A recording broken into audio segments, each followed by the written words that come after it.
Hello everyone, how's it going? It's me, Ashley, and welcome back to Archetype, sponsored by Dell. On this, for me, it's rainy Wednesday. We had some thunderstorms earlier, which is pretty rare for where I'm at, so I'm sitting here with a nice cup of hot chocolate while we're gonna continue working on this character.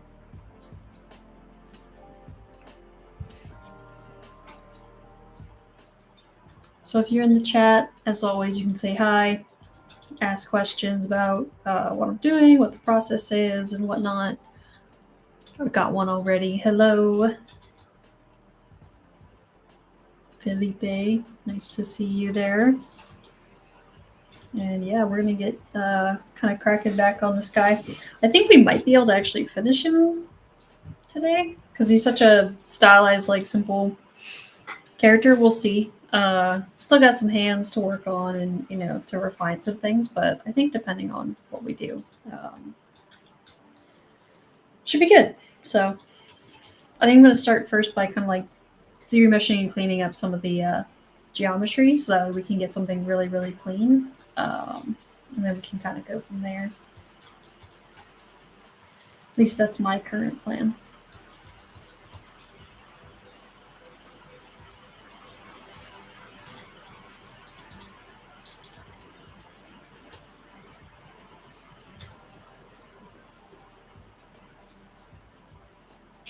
See if we can get something kind of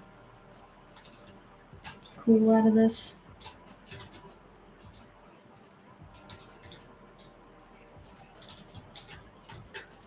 So I'm just polygrouping some stuff to so I can hopefully get a decent group around the eyes. Another thing, it's actually pretty cool. You can make Dynamesh like pretty hard surface depending on how you polygroup it. So if you polygroup it and then up in brush here, Ibrahim, hello. Up in brush, there's this smooth, and if you go to smooth groups, and say okay, then what I can do is if I select something like here, I can group that, and then if I go to smooth it, you can actually see that it'll round out and kind of create like a nice hard edge there, which is pretty cool. So it's a really fun way to be able to manipulate kind of the hard surfaces on something that's not quite hard surface yet.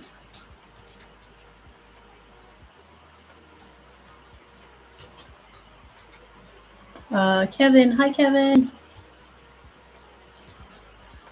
Nice to see you as always.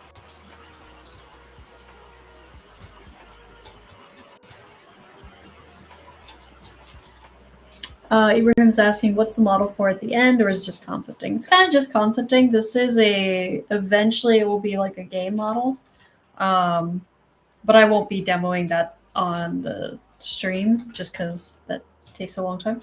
So, yeah, so this is just a concept for a game, but I still think about, even when you're concepting, you know, for stuff like this, it's good to think about, you know, what is the game, what's the style of the game, you know, what are you kind of aiming for, what does the character do, you know, because that's going to dictate a lot of stuff, such as, you know, if he needs to emote a certain way or if he needs to perform a certain ability, it's important that he can continue to do that ability.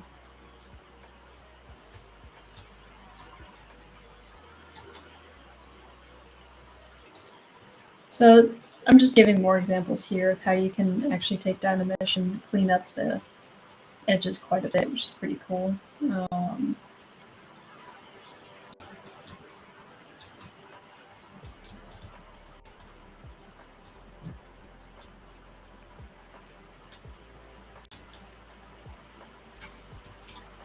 Yeah, for stylized stuff, it's always nice to get a feeling of how simplified you can get with these things. There's always such a interesting balance because stylized seems easier at first, but I always think it's actually a lot harder than like realistic stuff most of the time. Because realistic stuff, you can kind of like add a bunch of details and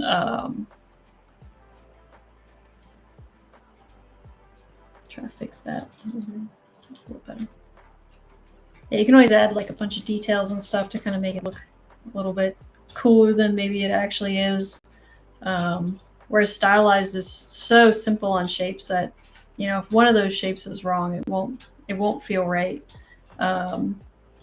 Which I really like. I think the challenge of that is really fun. And kind of speaks to what I'm most interested in doing most of the time. So we kind of harden that edge there. Could have it and see what happens. Might lose a little bit of that eye, but that's alright.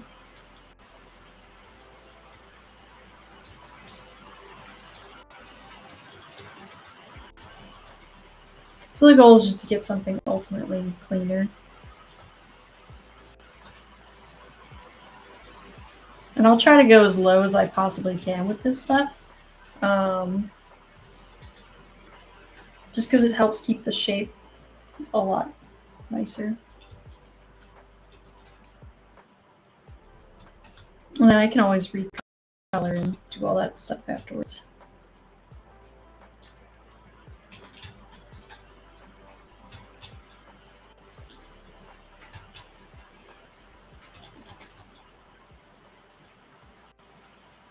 And I like using the, you know, if I got a Z modeler, I can now extrude,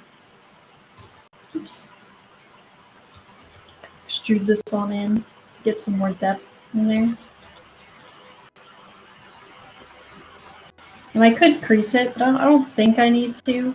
I actually think it's fine just being that sharp, because once I sculpt on top of it, it'll be good.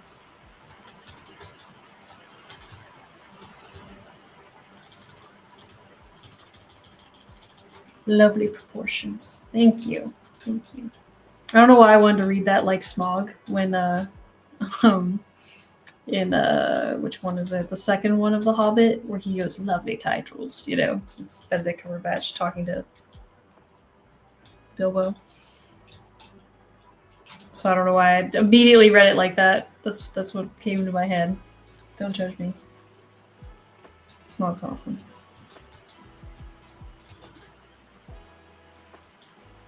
It's definitely the best part of that movie. Don't really like the rest of that movie, but can't really complain when there's a giant awesome dragon.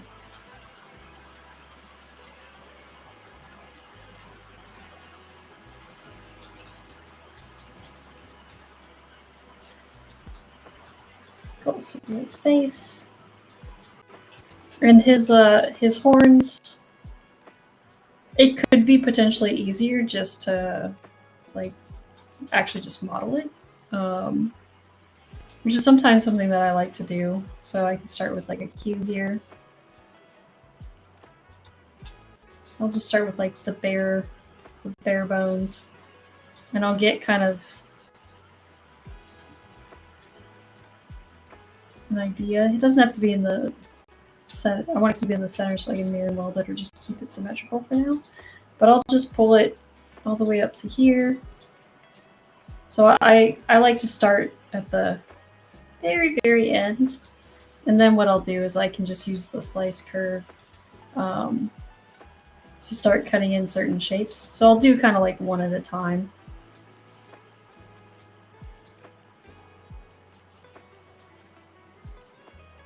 So I'll try to match, you know, what I see over here.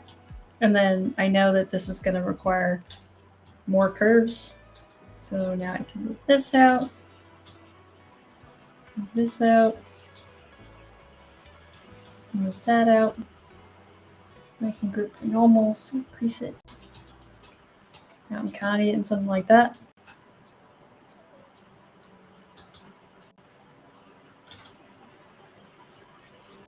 And again, I like to keep it really, really low, so now I can extrude it and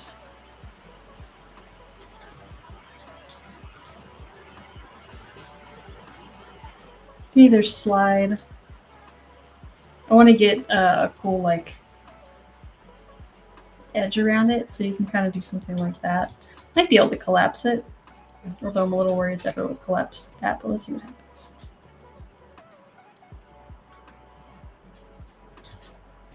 Yeah, it's going to collapse just to one side, which...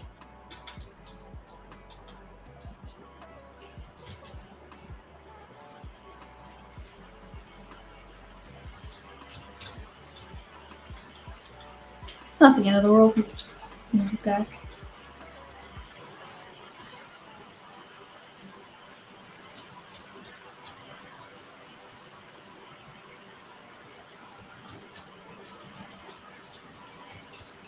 So now we have like a super sharp point in the middle, and then we just can bring this down here. So I like to stay really low just because it allows for me to basically sculpt while being super low.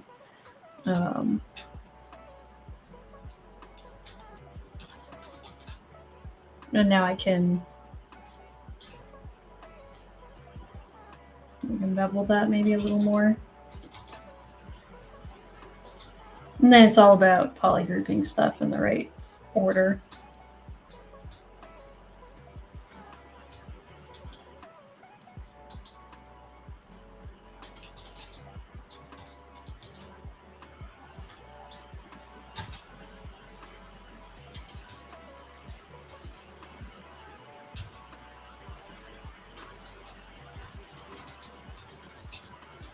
I think it's something like that. And then kind of move this. And if you want to get rid of something really crazy like that, then you just need more polygroups or more subdivisions.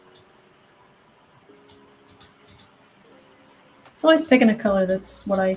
There we go.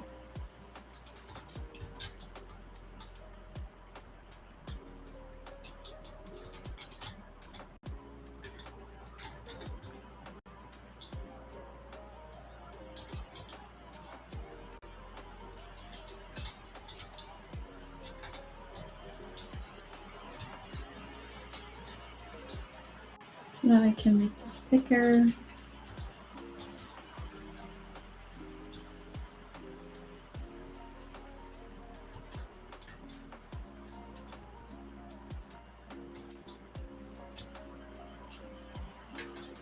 And then of course you can see that I liked that, you know, hook that we have here. I think that's part of what makes the horn cool. So I'll make sure that I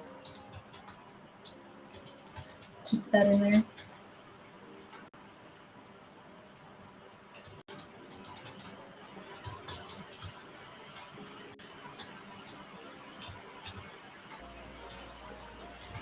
And then I can do something where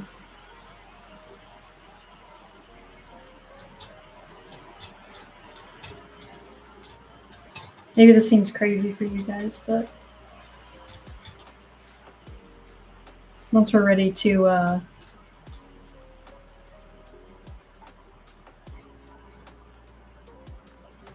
kind of move it like that.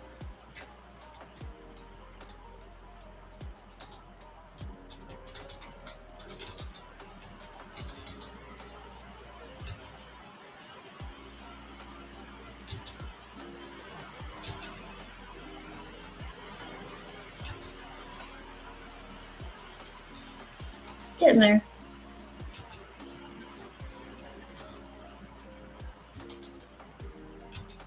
So I'm just making sure that everything has the same poly group where I want it to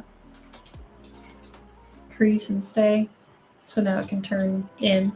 And again, I like to stay super, super low until I'm really, really committed to that shape. So now I can go ahead and recenter and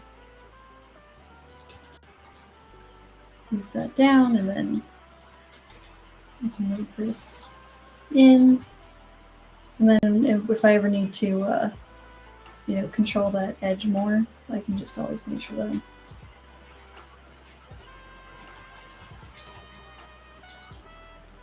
Oops. So yeah, I think the power of the Z modeler and like hard surfacing in ZBrush is staying as low as you can in order to manipulate these forms.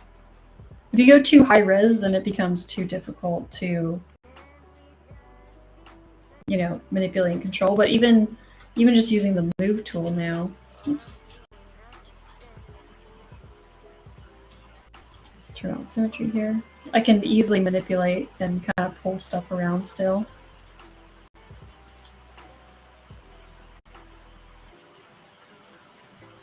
I think I had it where, yeah, so this is much higher, right? Because I wanted to make sure that I can see the eyes. So if that's the case, again, I can just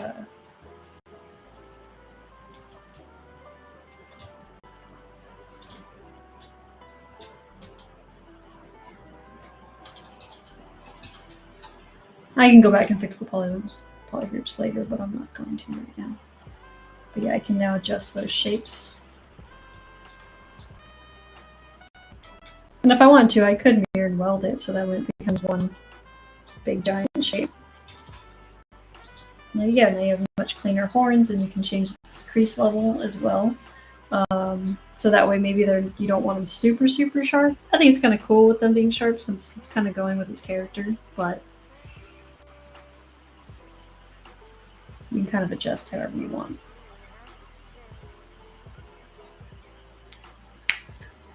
Ibrahim's asking, how are you picking polygroups and applying it to polygons? So that's in the Z modeler tool. So in the Z modeler tool, you can hover over a face and you can pick polygroup. You can say a single poly, but if you click it, it'll change it. But if you hit shift while clicking it, it'll basically select it. So now I can make sure that these polygroups have the same polygroup. So I'm just clicking, hitting shift, and now I have that color. So if I want the green, click, hit shift. Now I have that color. Shift, and hit that color. Hit that color. And now they're all the same color. You could also do something like probably parallelly grouping by normals will almost probably get you the same result, you know. So yeah, you can do that as well. You just have to be more finicky with the angle, depending on how low res you go. No problem. I'm just going to keep working my way around the character. So I probably don't need that anymore. I could turn that into a cylinder. So this is kind of, I'm not saying a lot of the stuff I redo, but there are quite a few things that I will kind of reassess. So what I'm thinking, I think I might split these guys off. So I can just focus on this piece now. And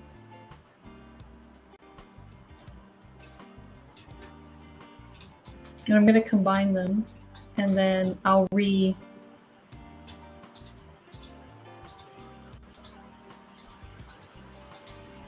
shape this.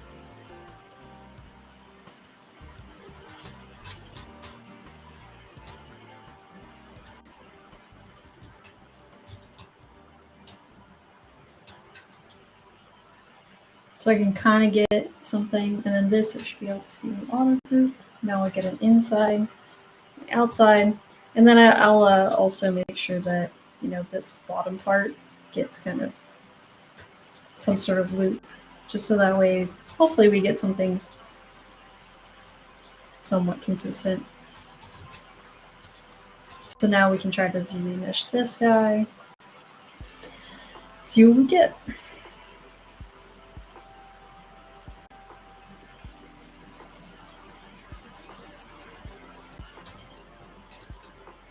And then again, I like to have it as much as possible, because then I can manipulate it a lot easier.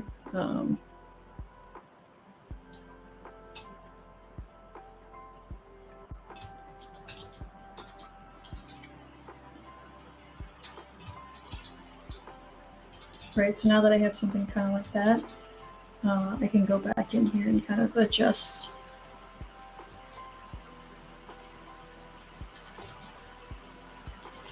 what these shapes are going to be like. You can even kind of sculpt on it a little bit. So sculpturally, I can add a bit more of a breakup because it's creased, so it's a lot easier to go in and kind of dip this down now because I want it to be rounded. And then same thing with, hopefully it's not spiraling, and it's not, which is good.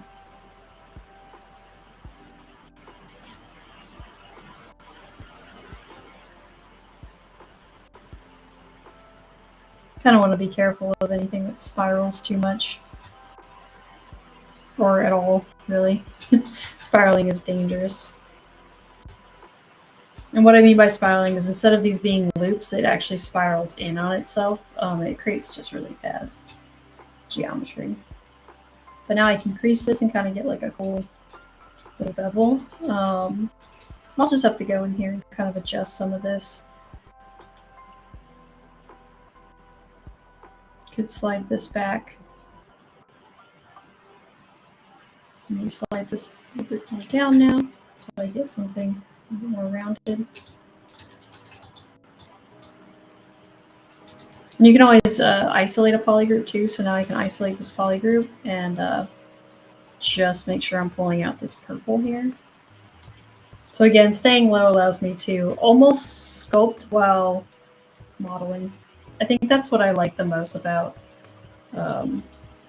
staying in ZBrush and doing kind of like hard surfacing. This isn't super extreme hard surfacing, but it is an example.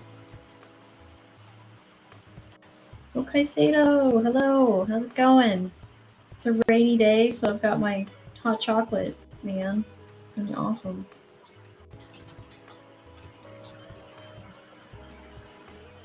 And now you can see that's a lot cleaner. And then I can just duplicate it.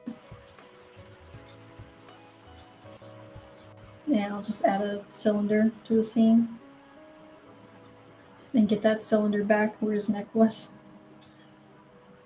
Right, which I could have done all along, but I think while I'm sculpting and stuff, I just like staying, you know, not thinking about it, so.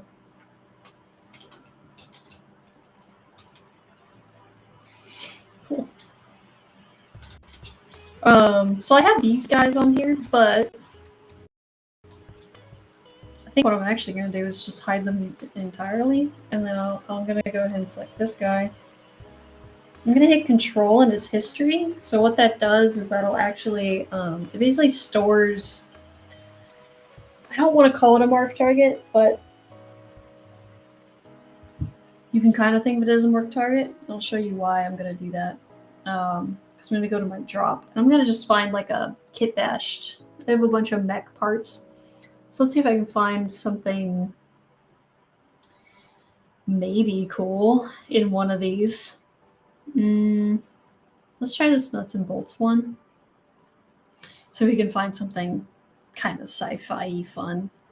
These are quite literally just kind of nuts and bolts. So that one's not that exciting. Let's try. Greeble might be good. These might be really too complex Greebles, but I'll see if I can find a simple one here. That one's not bad. Let's try that out. Okay, I don't mind that one. It's kind of the only one that I like in here, but we can go with it. It's a little high res, but so the reason why, oh, does it not work with ZBrush? Interesting. I thought it was going to work, and it's not. You should be able to store a place in history, and then when you drag stuff out, it'll store that and nothing else, but it seems to be dragging on the pipes anyway, but that's not a big deal. I can just hide them.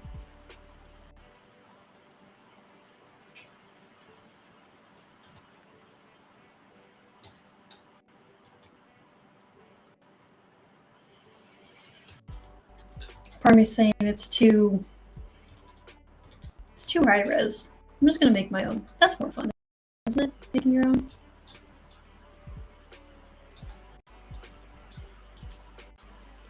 Thanks, okay, Sato. So far, it's coming. It is coming along, definitely. We'll see. My goal might be to try to like kind of wrap it up and finish it tonight. I don't know if do like a simple pose or something. Just because, again, it's a more simplified character, so there's nothing super crazy. I'm going to go ahead and try to make a little kind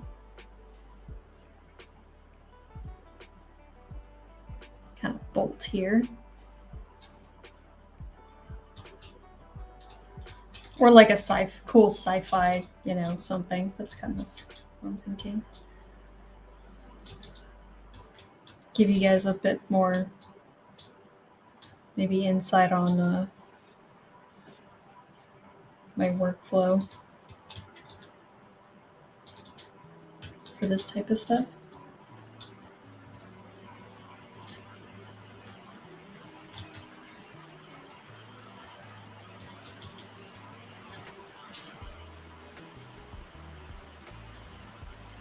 J.D. Smith, hello.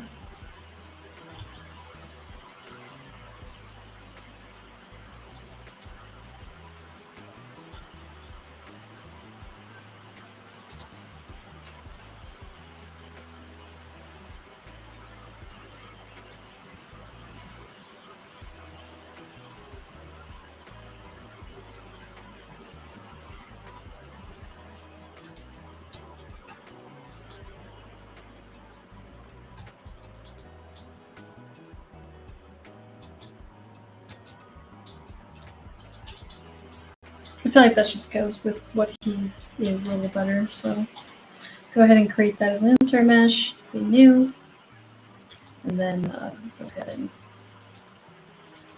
make sure symmetry is turned on.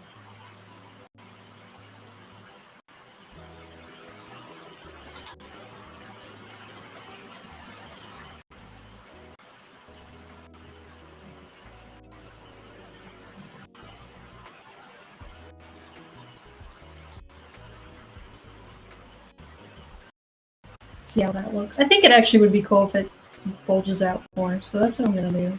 So I'm going to go back.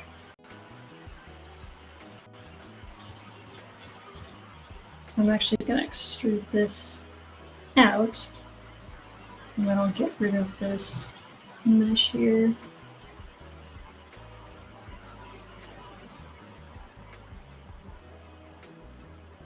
Yeah, this one doesn't have as much stuff. It's just pure muscle. Okay,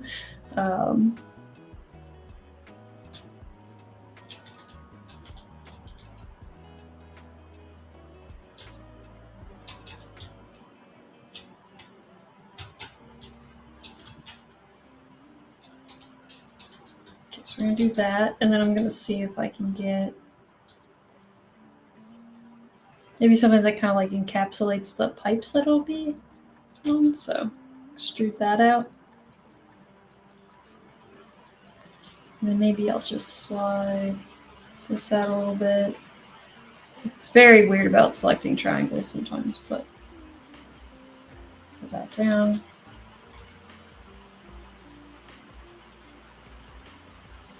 All right, let's give that one a go.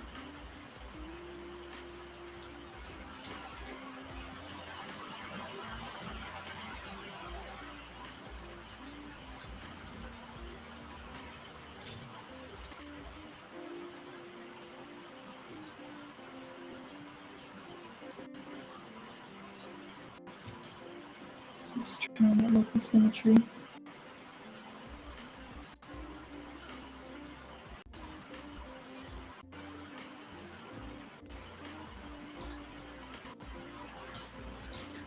And it keeps all my creasing info, which is nice.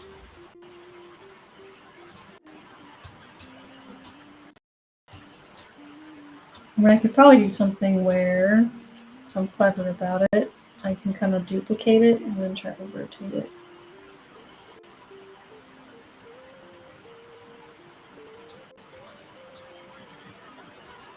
Well, I could do the first one first, so that might actually work better. Because I know those are all equidistant, so if I match these up, I should be able to line the rest up.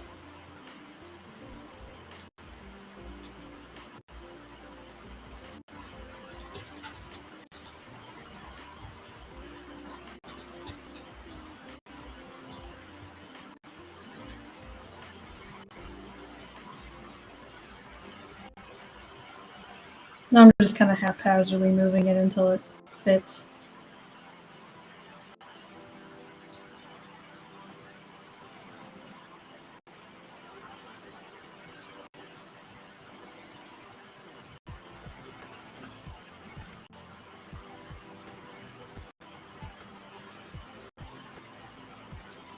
Because of the curvature, I might have to change some stuff, so that's fine.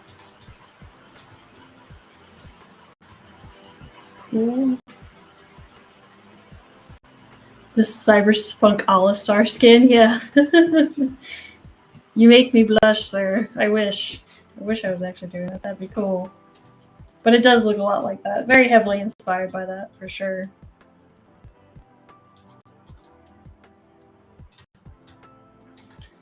And I'm going to duplicate the one that I have just to make sure that this is on center.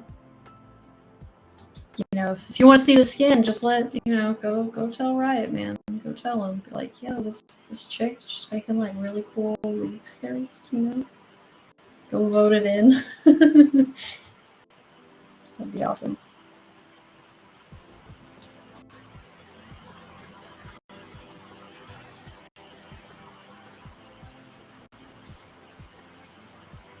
I've actually always wanted to do, I think a Warwick one would be cool. That's the one that I don't play a lot of them, but of the characters that I play, I really like playing Warwick.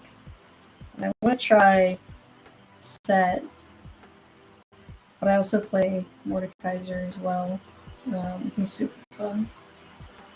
There's something about that splash art that just gets me every time. I'm like, dude, he's so cool. Just a giant, awesome knight.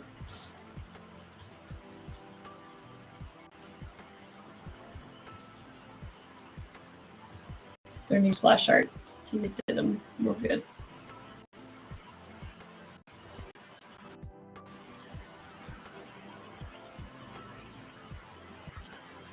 Post and tag Riot, yeah. So easy. Wish it was that easy. Maybe it is that easy. I don't know. Could be right. To be honest with them. Death 3 does say turning into Gnomon School stream continues to inspire me to get back into 3D art. Absolutely. I'm glad it does. Yeah, I love coming on here and streaming for you guys, and I hope that you guys have your own, you know, personal projects that you guys are working on and something that's inspiring you every day. You know, it's important to nerd out about something. Mine's usually dinosaurs, but you know, it could be anything on any given day. But there's a lot of dinosaurs, so. Which I've yet to do with a dinosaur on stream, so maybe I could do the next archetype will be something like the prehistoric. That'd be fun. Just adjusting the pipes so they all fit in there. Ta-da! And then we got to plus out his I'm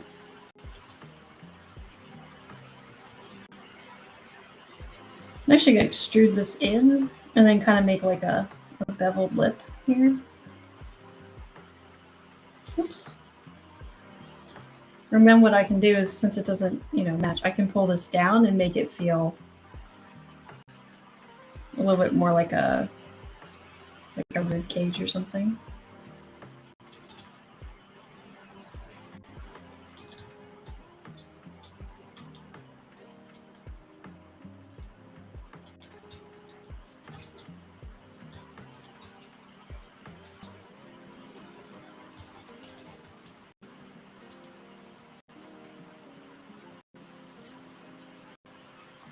Slide that edge up so you get more of that bevel. For something this stylized, you really want to make sure that those bevels are being seen. And then we can just make sure that is the red part here, which we'll split now because we'll also we're kind of going to give the same treatment to the pelvis here after I take a sip of my hot chocolate. That's not that hot anymore because it gets cold really fast. Should have drank it sooner.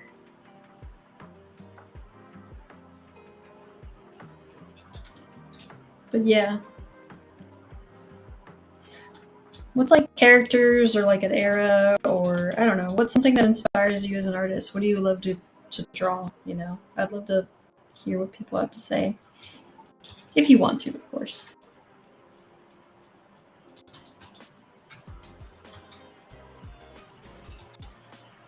For me, I could almost always draw medieval stuff. Like I love medieval armor.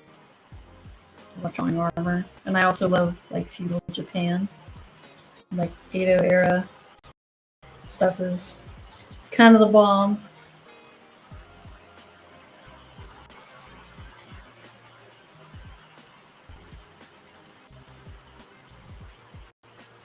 Oh, okay. Sato says I've been helping a lot. Say posted some anime fan art, and I used the D&D Druid live stream to make some samurai stuff in my character. Awesome. That's super cool. I'm so happy to know that.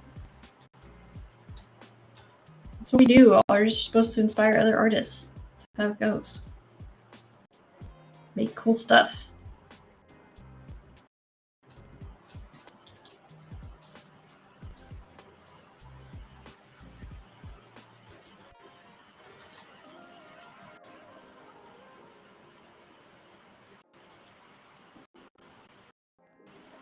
I think I mentioned before I might add a little bit of details into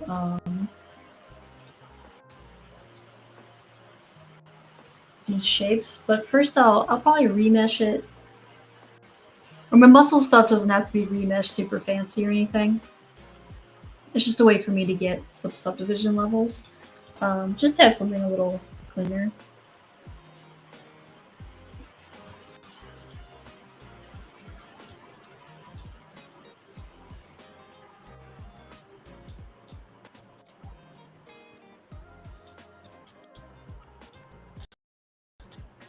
Oh, it's not color. Oh, those red horns are actually kind of cool. Now I want to turn them into Iron Man. Just Iron Man colors, you know, just go gold and red. Why not? Let's go for it.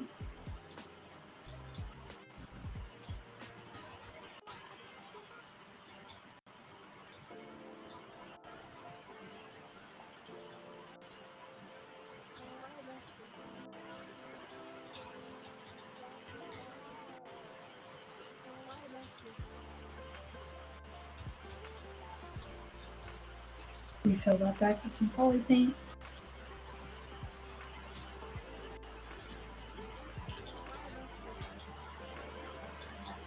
Okay, let's go ahead and work on the hips now. So the hips, I could probably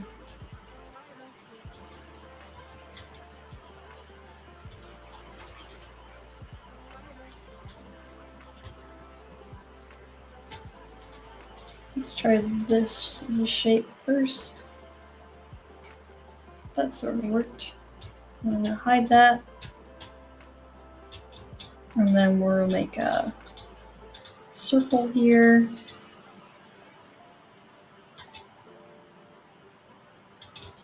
I still have that smooth groups turned on, I believe, so that might help us. But let's do it one more time. I'm gonna cut this out, and then I'll cut here just to see if we can get something.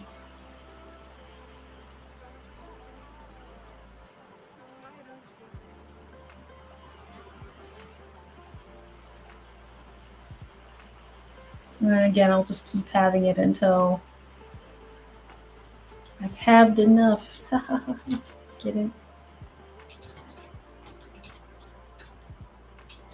You guys get it, I know you do.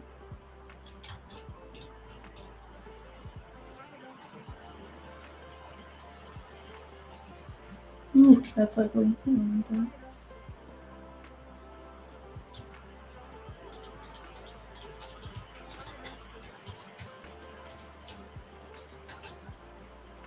I really want to try to get a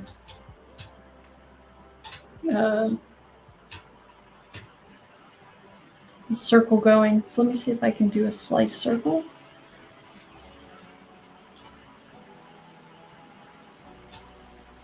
And then I'll mirror weld.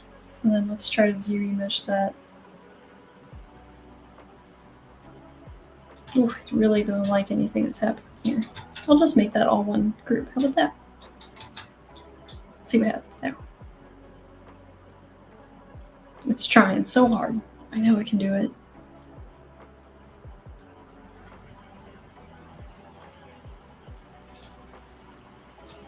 It's probably as close as we get to that. Without it turning real ugly for some reason. That's okay. That's good enough. It would be one of those things that I could easily probably just model out, but for the sake of the stream, it's fine.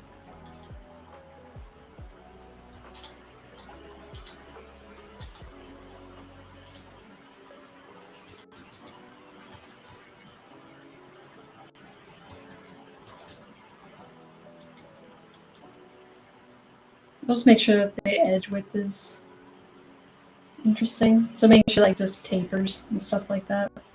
And most of it's taken up by muscle anyway, so I won't harp too much on it.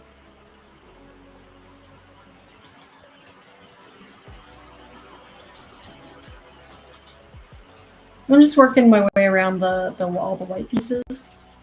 This right here I can get rid of. It's quite literally just a ball, so let me just split it, and then I'm just gonna go here.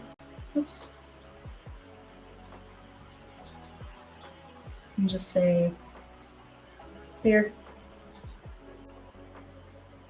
It's always really tiny. Let's get there.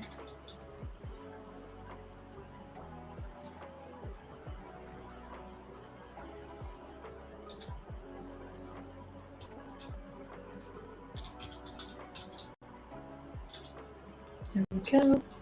So yeah, just cleaning, just slowly cleaning stuff up. This guy, we could totally just model that out. So I can insert again the cube.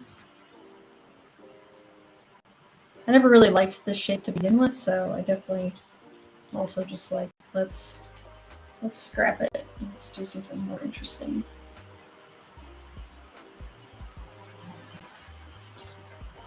You can actually just take a plane. Let's just do that instead. Yep.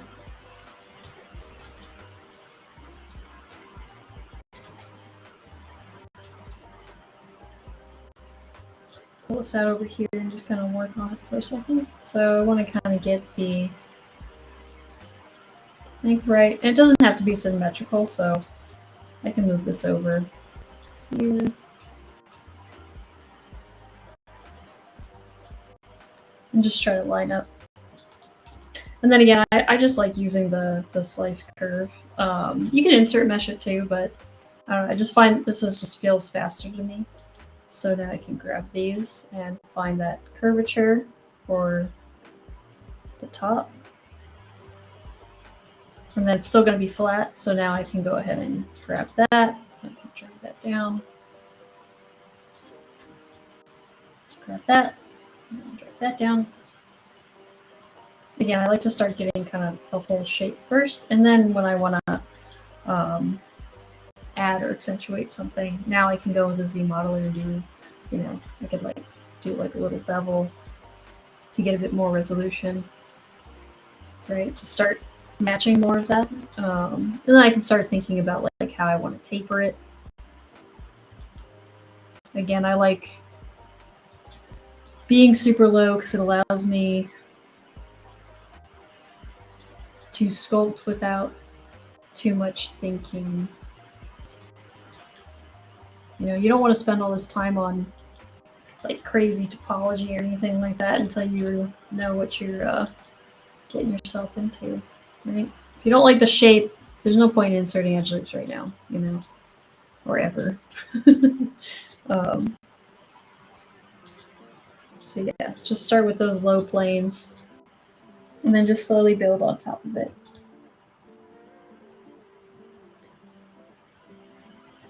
So maybe now we can do something, you want to think about the shape languages that you have put in place. So one example that we've kind of done something with is like the horns, right? So maybe we can try to think about how we can incorporate the shapes that we use in the horns also in his kind of like big, his like shoulder pad things, right? So, you know, I can insert an edge loop here, and maybe it's pointed.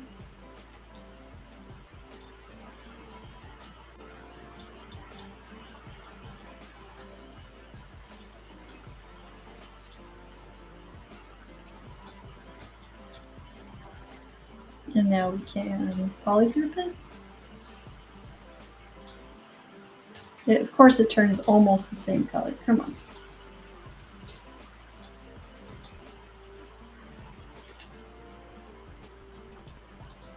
Right, and then we've also got these things where they're like points and then they curl in. So maybe we can do something like that maybe here, where we have can bevel this edge here, and then maybe we can insert some edge loops here. We can make sure we kind of do that same thing.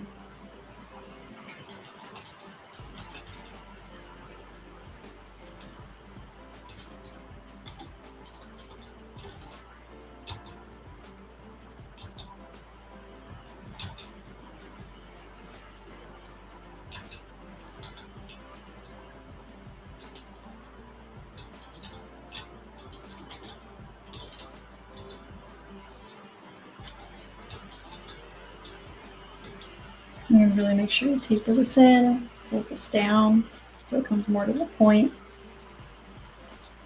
Right, so we can kind of start to get that same feeling that we had in the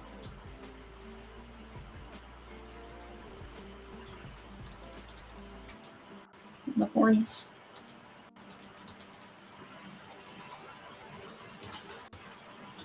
Oops.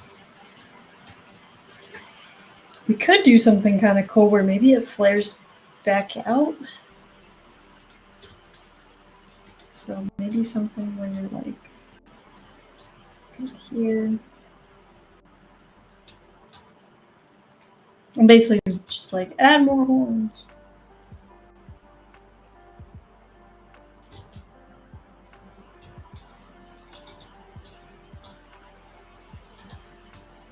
Just a thought, we'll give it a try.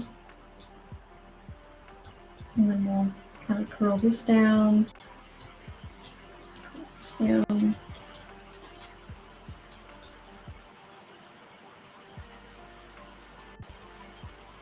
Oops.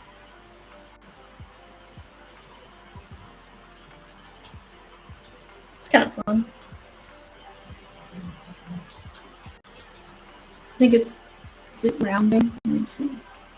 Yeah, it's the same polygroup, so we're gonna polygroup that, crease it, and now we get something a little better that we can kind of thicken this up a little bit because it's getting it's a little too thin. I think it's important to keep some of that thickness back there.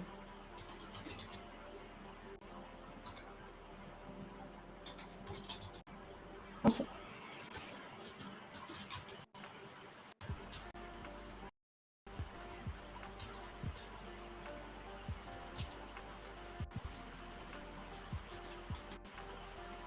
We could make sure this also rotate it and curl it in more.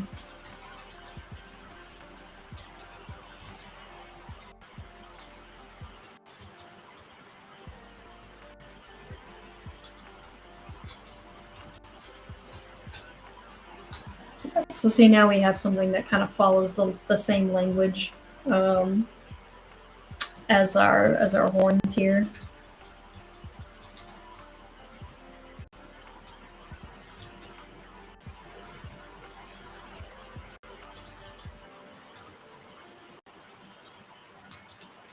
Our horns get very pointy, so I'm just trying to. I don't want to make it. I mean, it's pretty small, so like, might as well make it small, I guess. We could maybe add some more stuff onto that later. We could do something kind of fun where you could insert some edge loops here. And you could just grab here and insert, so that way we can kind of triangulate it so the geometry stays kind of clean. Or we could hue mesh this through.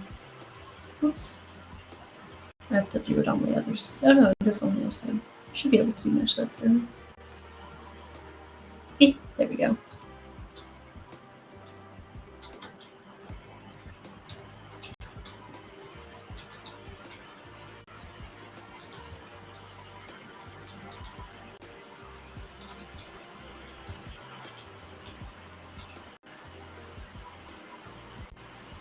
Yeah, you can start doing stuff like that. Start incorporating like more interesting shapes into the design.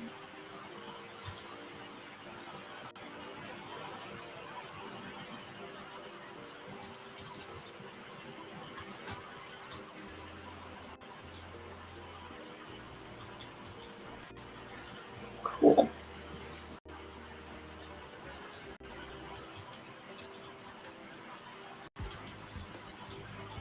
All right, let's go ahead and let's work on his hooves. I'm just kind of jumping around. It's what I usually like to do with this stuff.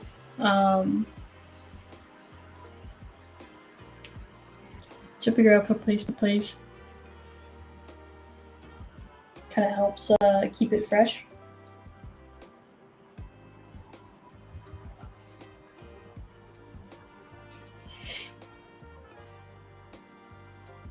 Now I'm just thinking about how I would want to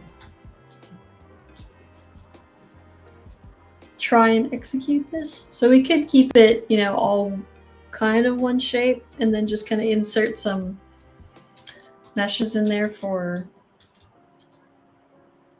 clarity. But I think I will split the kneecap off. So I'm gonna go ahead and just split that away. And then I'm going to cut the top. I will cut the bottom. I can always extrude afterwards to create hooves.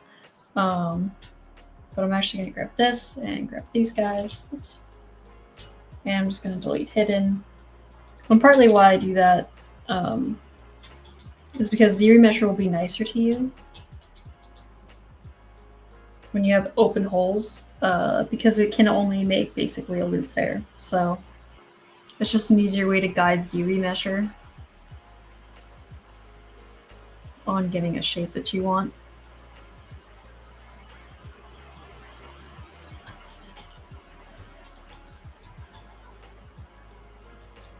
And now we can go in here and if we wanted to, we could delete some of these edge loops. There's a point where you kind of have to tell ZBrush, okay, thank you, and then it can't really do much for you anymore. It only cuts so many things in half, so like that.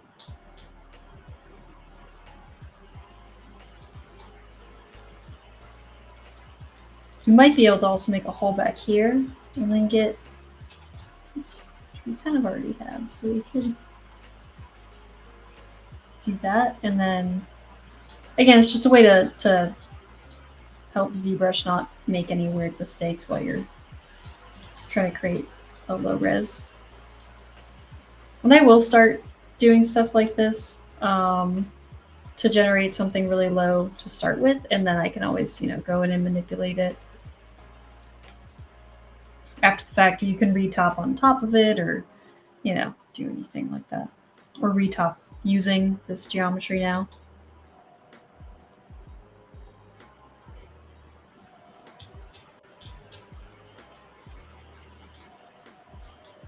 You can just get rid of any edge loops that don't feel relevant, especially for like game res meshes. And now I can go ahead and close these holes, not using that, using convex hole. So I can close that off, and then you can also determine curvature, so I can actually bring this back to a point like I wanted, and then I could close this off as well, but I could also raise it a little bit so it sinks into the rest of the model. here. So that's fine. And then we lost his hoof, but that's okay, because, well, by default, this will all be the same poly group. But now I can go ahead and extrude, polygroup all, pull that out, and now I have his hoof back. So now I can go ahead and snap that down. Ryan, our ward, good evening. How's it going?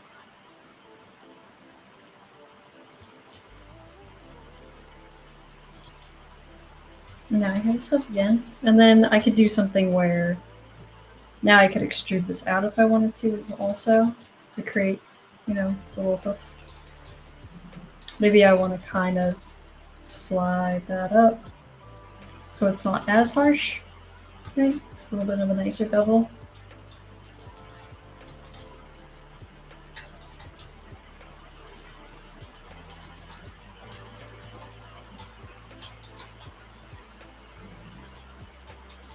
So now I have something more like that. And this I don't like this, but what I can do is split this.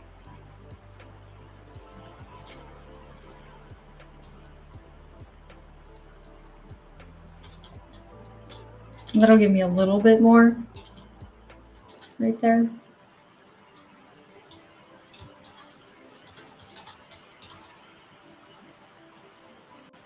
And if you find any like weird kind of lumping or something, what I like to do is to average out your edges. You can kind of just slide them back and forth between vertices. Oops. And that'll kind of even out any weird topology you might have been having.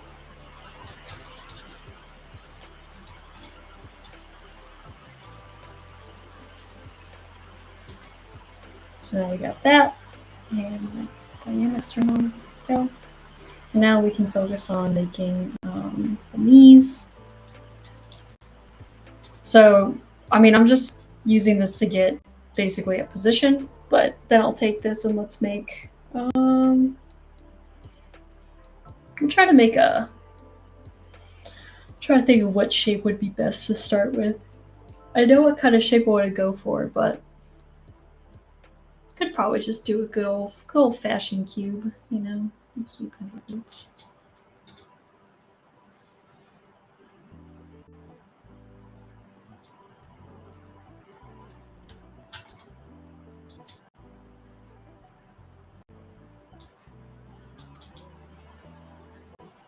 Ryan, you're also streaming? Are you streaming me streaming?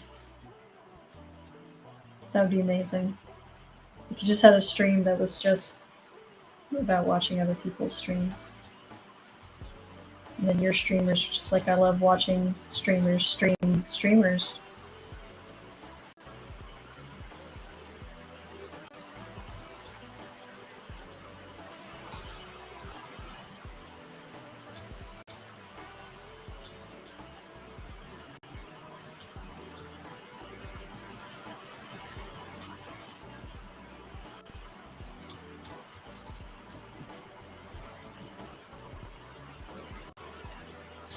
I almost got distracted now. I'm not sure what shape I want.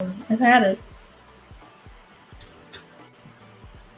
Or I want something. That's what I'm here for. I'm here to make stuff.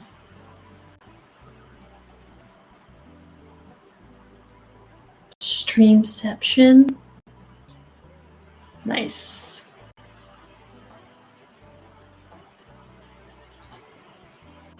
Stream within a stream. The philosopher's stream.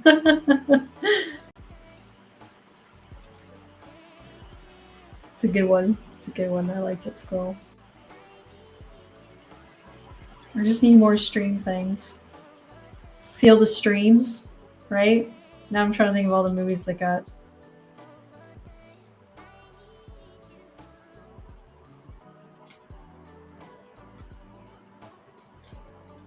I gotta think of more movies that have dream within it.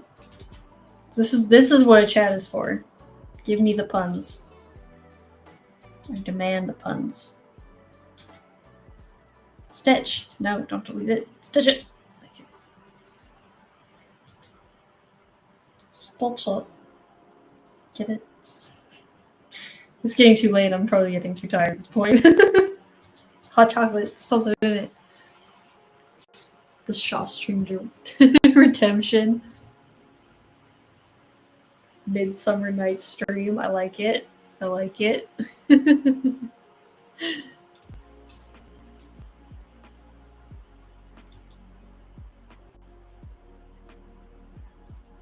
got to be more movies with Dream in it that I'm just not thinking of.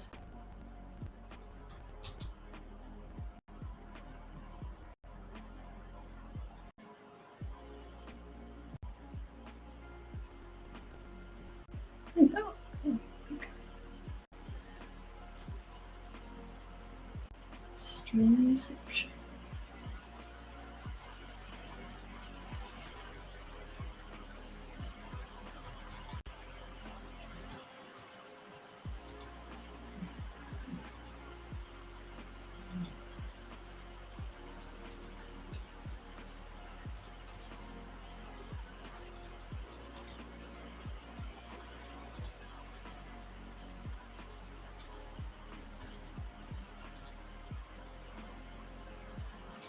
I really am I'm still thinking. It's terrible. I'm like, I'm not gonna, no more talking. I only think about puns. Puns only. Oops, wrong color. Oh my gosh. ZBrush is giving me the same color every time I ask for a color. It's not what I want.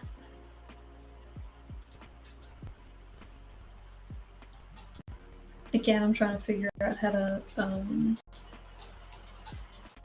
make this kind of feel like his horns, right? So it's kind of the goal.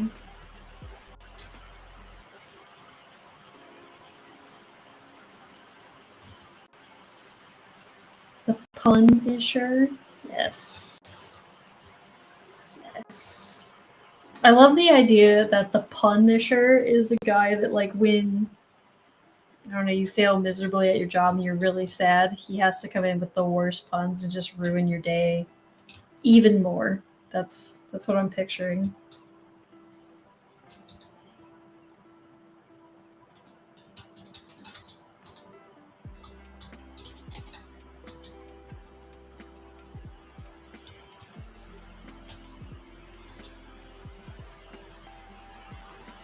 I know this looks ugly, but I promise I'm fixing it.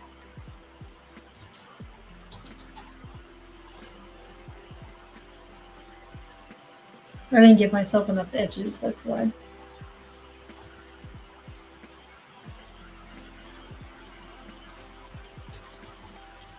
So I'm just trying to make sure. Oops. I'd watch that movie. I know, I would too. Although I feel like the Punisher has to be, the Punisher has to be like Michael Scott type of character, right? Like, it's someone who's got just really bad puns and is super awkward to be around. It makes the whole room feel uncomfortable. That's it.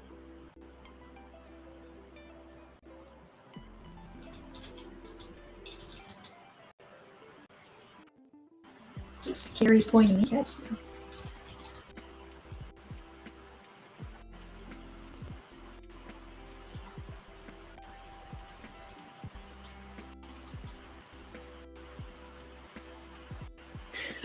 Threat level. Michael Scarn. Oh man, I could definitely see James Gunn directing something like that. They should give James Gunn Michael Scott's script. That would be amazing if Michael Scarn and what's the villain? Goldeneye? Is that what it is? And Dwigged. Poor little Dwigged. That'd be amazing. Man, that show is so good. I love that show so much. Oh, it's so thin that it's asking. Oh, I gotta fix the back.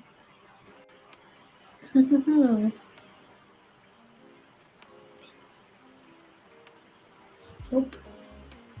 Nope. Delete. There we go. The Office. That's the show that I love so much. It's such a good show.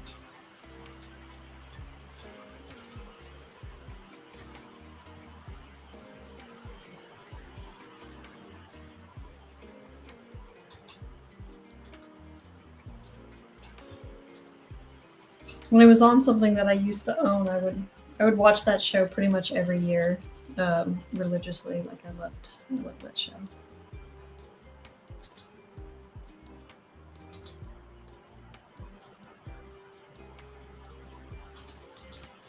Michael Scarn is definitely one of the best episodes when they sit down and do the table read.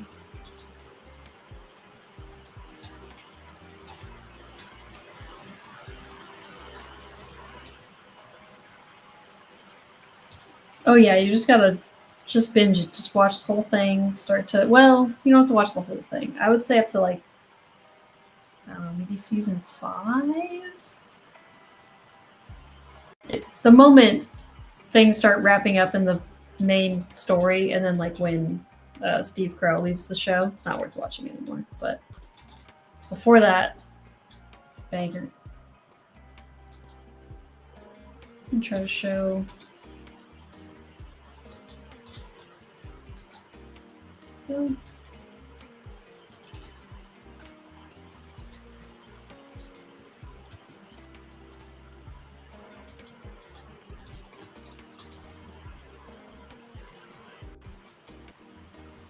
Alright, that's enough of that.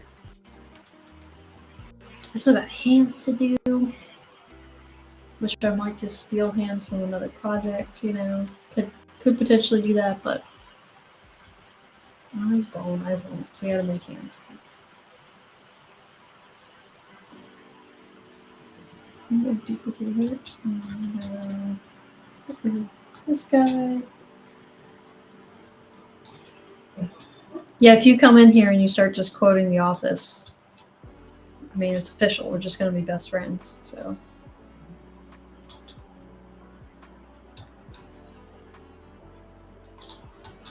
So I really only need to do one finger.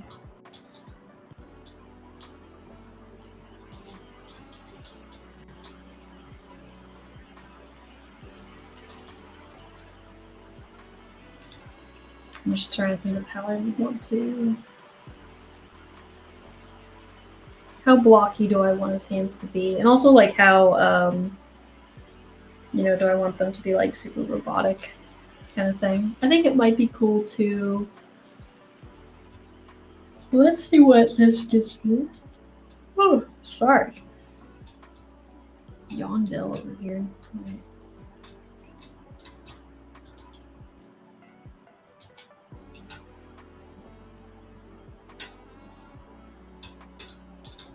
I think I actually just need to get one finger, like I said, and then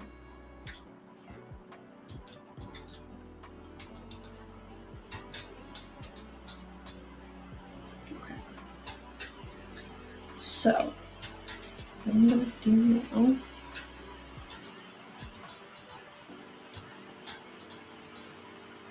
That.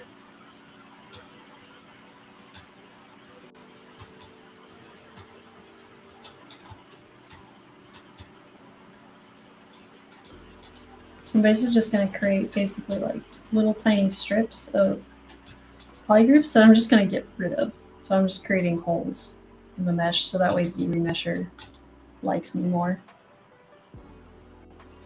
So then I'll do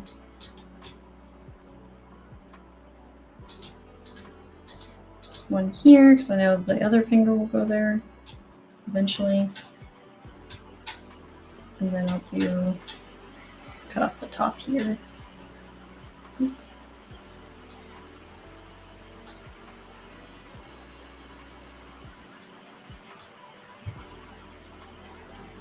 Scroll's asking, is this all getting keyed up for printing? No, I don't demo that. I can always show an example if people are interested in that. I always say, I'm sure my main peeps that watch me a lot of like, she's not gonna do it. Cause yeah, oh, that's ginormous. Well, that's not. That wasn't my plan. Oh well. I'm gonna roll with it.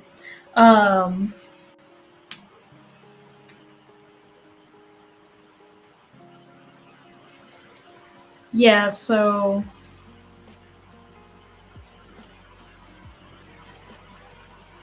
I always mention that I'm going to show how to do, you know, cuts and keys and things like that, but I usually end up not doing it because I'm a terrible person.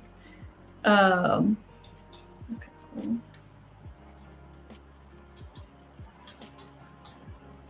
Yeah, I'm doing a weird long roundabout way, but I'm going to split this, and then this I think is in the middle, so let's see. No, not quite.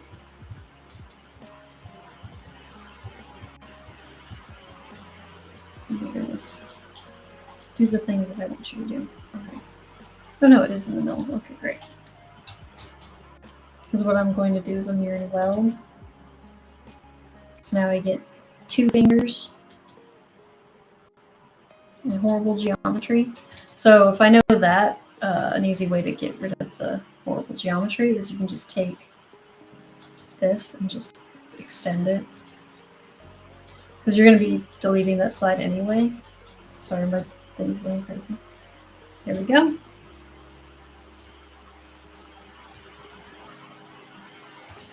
I guess you don't have to extend it that far, because that kind of exaggerated a lot of the size of the hammers. You can do something like that, and then a little bit more. There we go. And so now we got this piece that... Oh!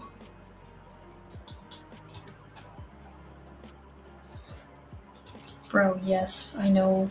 I'm gonna do the thing. That'll look cool. I didn't even mean to do it, but I think it'll look cool. You guys know what I'm talking about, right? I'm gonna make him have 4 fingers because he's gonna have like the... You guys know. Okay.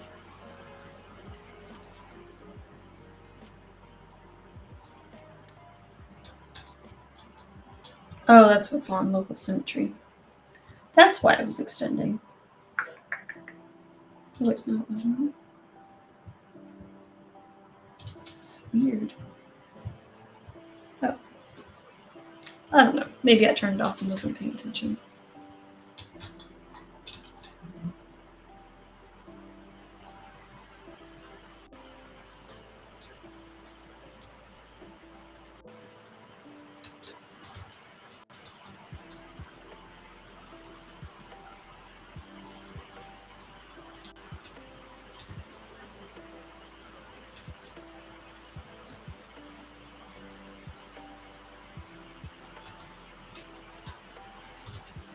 Just trying to clean up that middle section. It's being kind of annoying, but it's fine.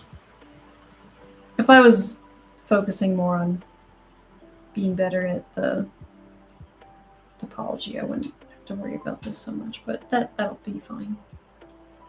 That'll do, that'll do.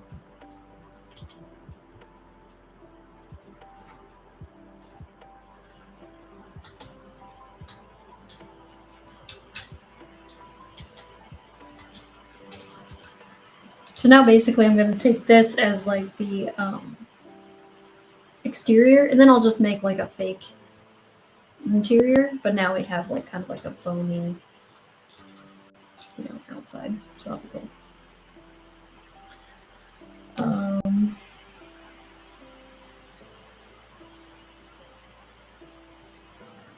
Looking at it getting game ready anyway.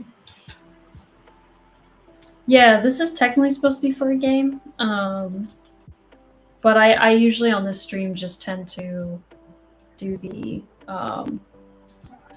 just do the high-res modeling for stuff. But my industry, I am in the games industry, so that's what I'm used to also doing.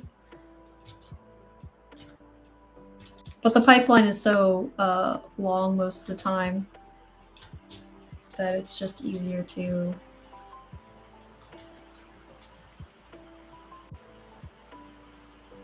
demo the fun part, which is the sculpting part.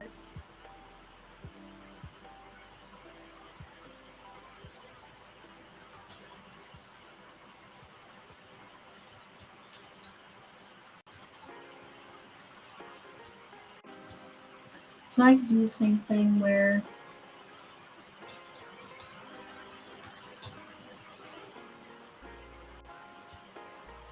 I'm basically going to get rid of some loops here.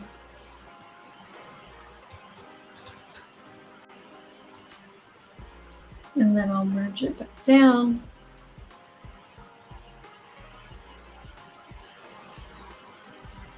And now I have something that looks like this, and then all I have to do is extrude. Well, not all I have to do, but I'm going to extrude. Oops, all polygons. So extrude everything in.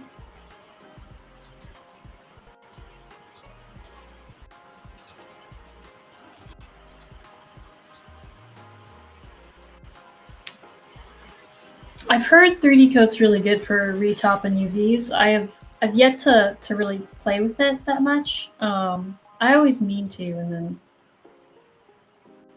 I don't know, life happens and I never remember.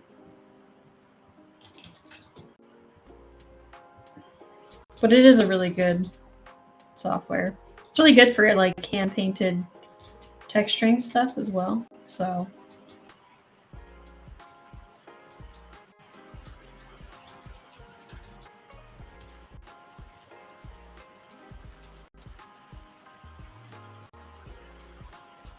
I tend to use Substance Painter just because that's what I'm used to.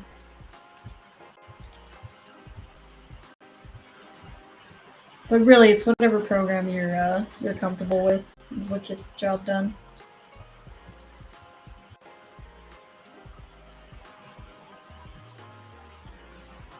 Feels very ZBrushy. Maybe I should try more of it. I always forget it exists until I see it somewhere, and I'm like, oh yeah, that program, you know.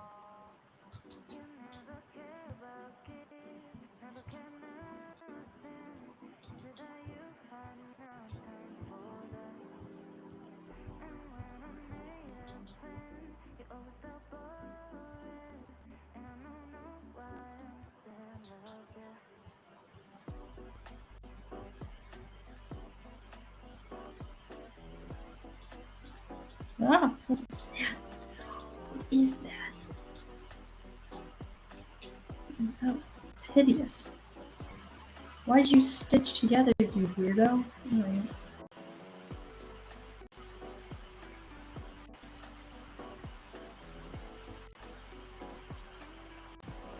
That's strange.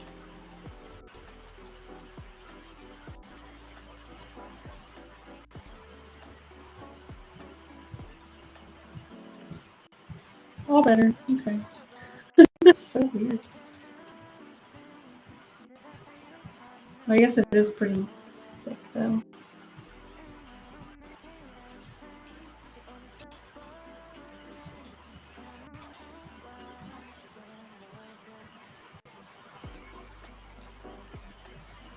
Feels very ZBrushy. Sorry, I'm trying to catch up on. If you have a workflow already that's dependable. Yeah, it's one of those things where I think, you know, you can play around, and you mentioned that it is very true. It does kind of feel like a dating phase of programs. Trying to find a program that you can like really jive with. For me, I think it came out of laziness almost, because a lot of what my workflow is actually just stays in ZBrush because I don't like playing the import-export game. That is my least favorite game. I used to do it a lot when I was working at Legacy Effects, when we would, you know, be doing 2D or 3D printing and stuff like that. And yeah, it just gets real old real fast. And I never, you know, you can make the mistake of not knowing which one's the right one, and you know, stuff like that. And so I just was like, I just want one program. And ZBrush does a lot of those things for me, so I'm pretty happy with it. All right, I think that's good enough. And then what I can do, I can duplicate it, and then I will I'll basically gobbly mess it up. So I'm going to just try to make it touch itself here because it's a bunch of separate parts.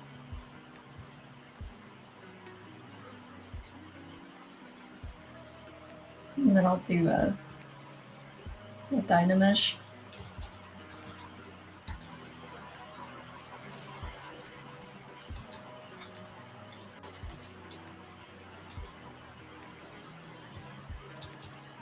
This is just so I can get like something that looks fine on the inside. That's all this is for.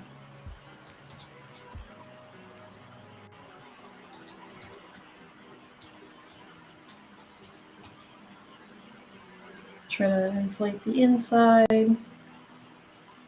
Oops. Use backface masking to do so.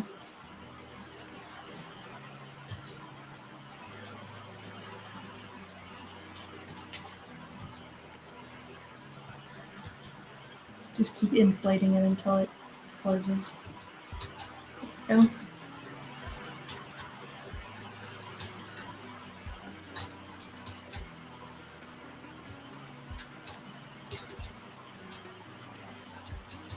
So now I have that, and then I can just shrink this.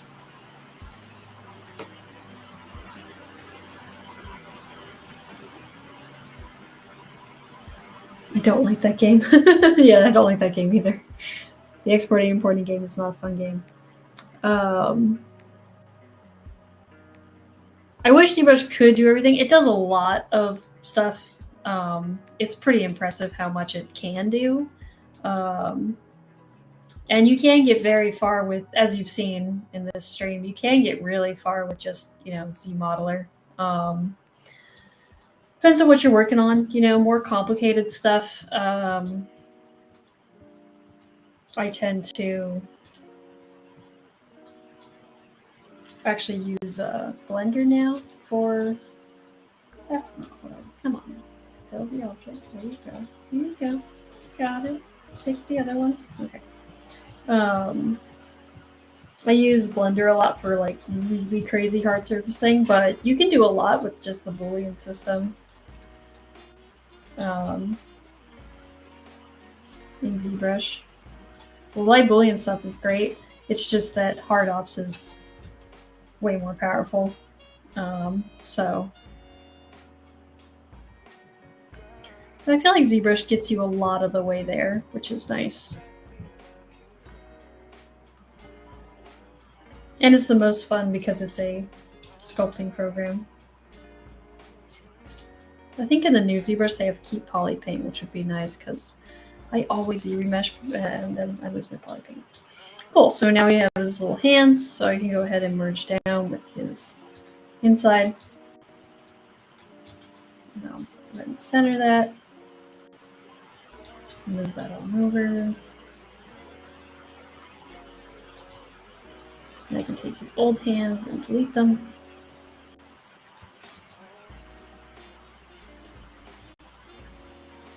This is also where I should probably save. Because I haven't. There we go. Now we got a much cleaner hand. Go ahead and weld that to the other side. Now we've got his little grabby hands. We can always push and pull and adjust this stuff around as Dee did. Yeah.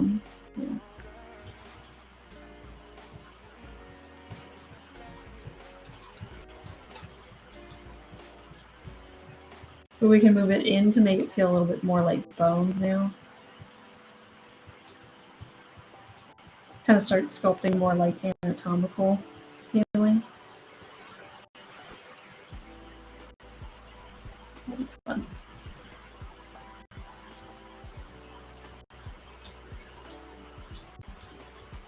Could do something where this kind of shoots up more. Just so it kind of like guards and protects.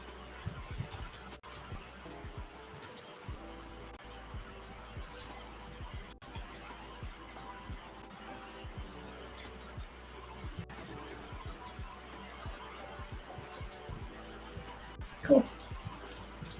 I think all we have left to do is the muscle parts and then just like the bone inside here, and then I think we're good to go. So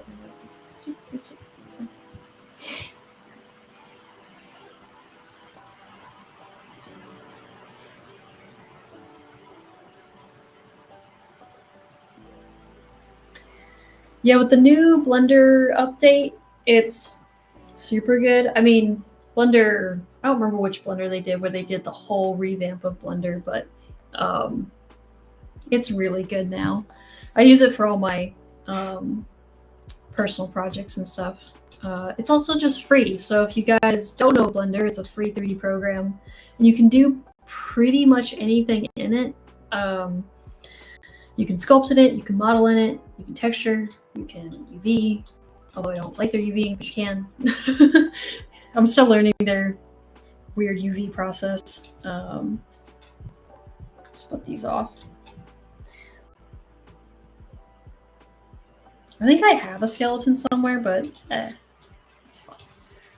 I'm just gonna ZBrush these and it's blah blah blah. Magic.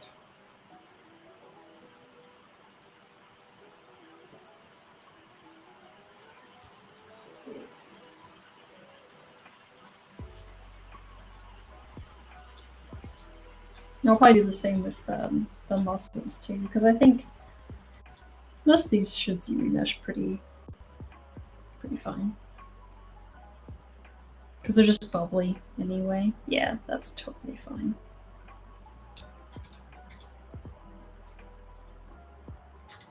I knew that ZBrushing these parts would be the easiest parts because they're just tubes.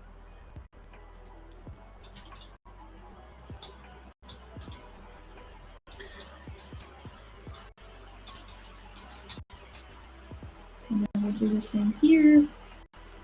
But yeah, Blender's a powerhouse, especially because it's got such an awesome community. They're constantly doing new stuff and updates, and you know, if Blender doesn't have it, chances are an update or an add-on somewhere does, which is really cool. But yeah, if you're looking to get into 3D, it's such a nice place to start because it's free, you know? It's free and it does everything. So you can learn how to texture, you can learn how to, you know, model, you can learn rigging, animating. It does all that stuff. So it's pretty great. All right.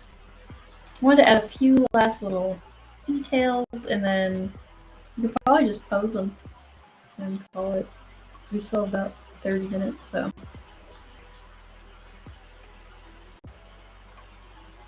Hard ops is really awesome. I feel like because everyone has hard ops, they might not try to compete with it because it just is for Blender anyway. So I'm sure they're happy to have it, regardless. But it's so good. It's a powerhouse of a modeler, and it's all non-destructive, which is the same as ZBrush's Live Booleans. It just does some really awesome, like beveling and some cool stuff like that. So it's really cool. I guess I'll pick the. It doesn't really matter what I pick. I'm just gonna make it cute.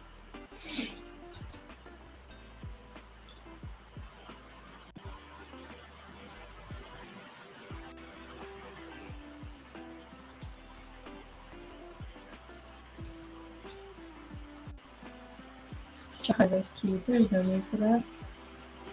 Cool. I'm just gonna add these little, like, I don't know what they are, like kind of pieces in between the fibers. I see it a lot on like neck design stuff, and I think it could add some more breakup to sections that, whoops, don't have it yet.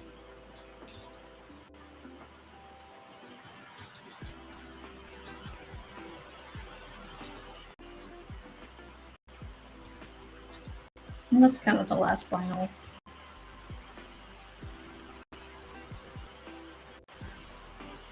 And I don't have symmetry on them.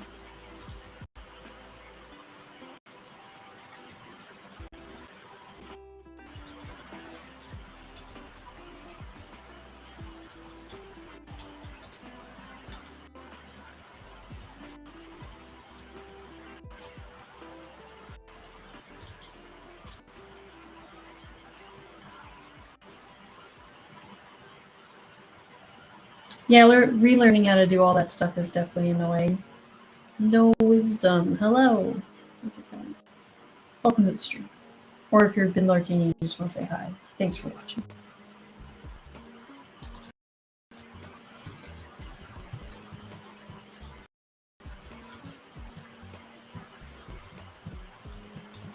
But yeah, I haven't tried the new. Oh, I forgot to Nash's lights. Oops. The new 4.0 yet. I haven't downloaded it yet, but there's some stuff that looks pretty cool in it. Blender's always adding some pretty cool stuff, so.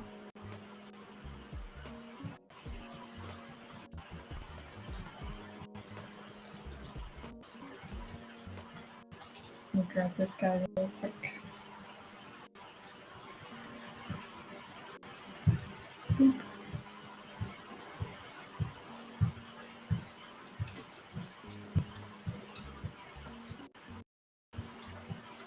Back to our regular schedule.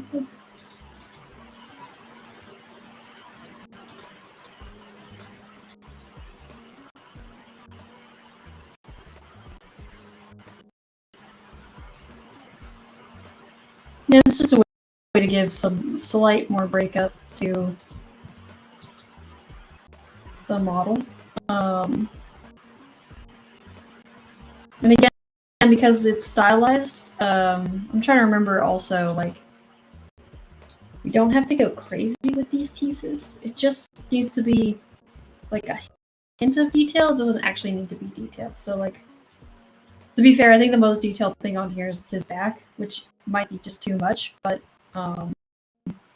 compared to the rest of the kind of style that we went for. And it is one of those things, like, it's a fine balance to make sure that you're not underdoing or overdoing.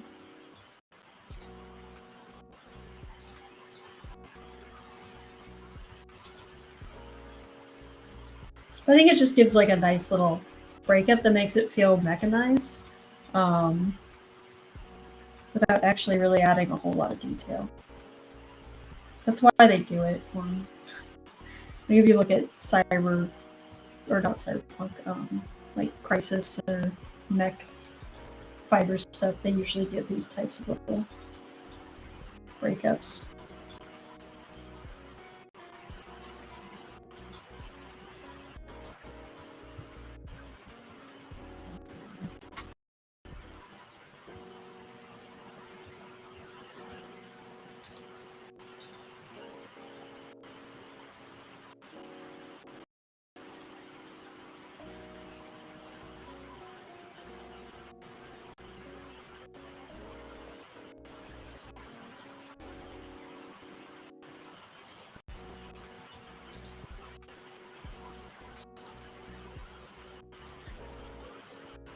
The shortcut thing is the hardest thing to learn about Blender.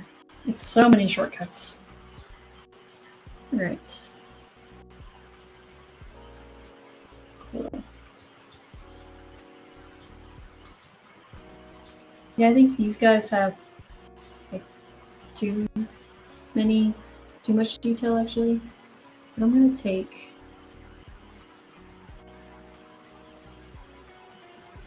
let's see if I can do something clever here. So I'm gonna merge down. So now they're all here. They don't have all the same polygroups.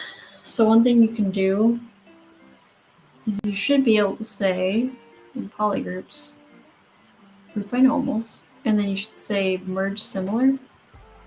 So now I have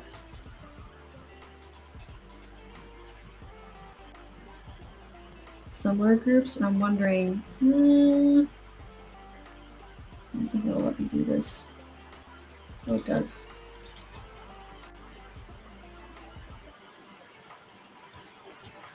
Oh, it didn't. It's because it's 4. Dang it. Let's see.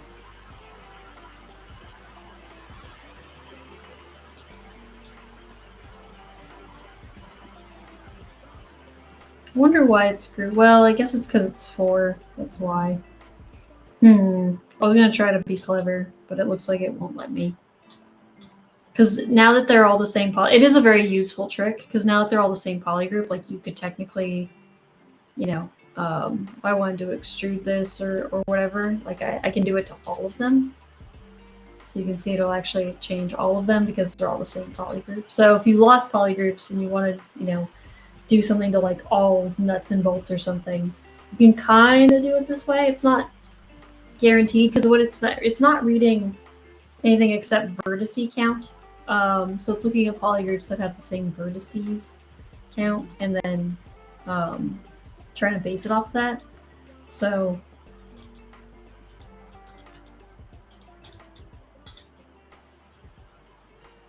that's why if you say merge by similar, the 4 will connect with 4. So I was gonna try to change it, but it's a good tip. I was gonna try to remove some of the circles because it's too many, but it's all right. It's fine.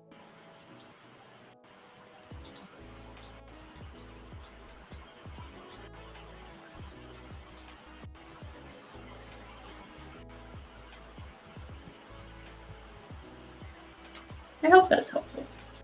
All right, so I think the last thing we have to do is to pose it. I think that's it. So let's pose them, and then we can call a night, and this guy, I would consider him done. So you can see that with stylized stuff, like you don't really have to go in and sculpt. I mean, if you wanted to, I could, and if this was like true muscle, you know, I could go in here now, and it'll be a lot cleaner to sculpt in.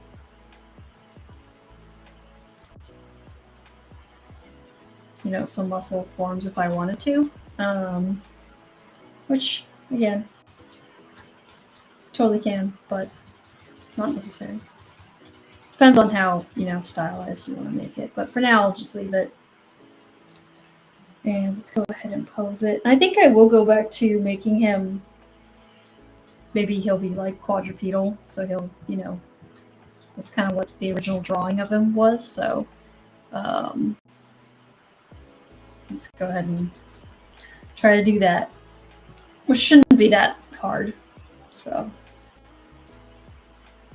I'll try to make it slightly more interesting than the drawing.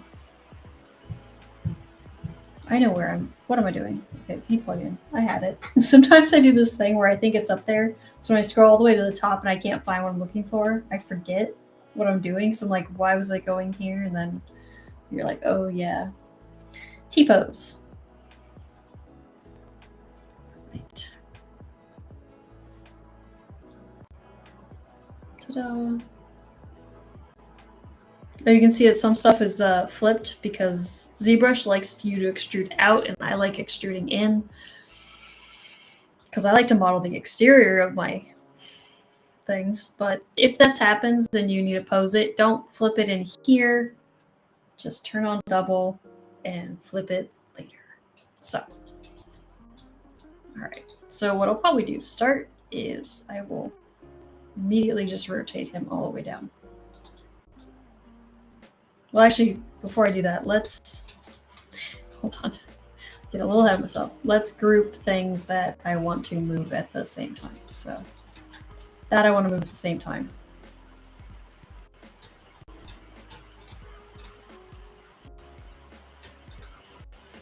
This I don't want to move these at the same time. I'll have to split.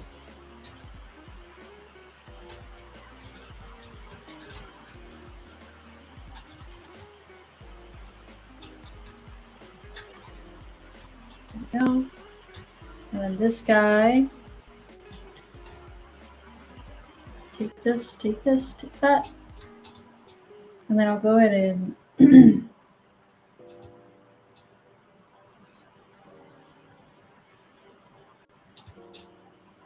actually, we could do something kind of clever, which is we could do that. Then we could shrink it, group it. Now we have the form. Not, and now I can just take this and turn off symmetry and group, turn off symmetry, group, turn off symmetry, group it.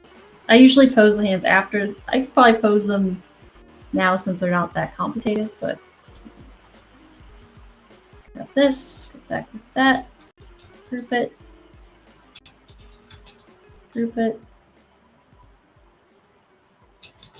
Group it and group it. And I'll probably group that. Be a different color. There we go. So now I have the shoulders and everything that I can move together, and the forms and everything. So now that I have that, now I'll move them down. And now I can take his head. I can snap to a joint here.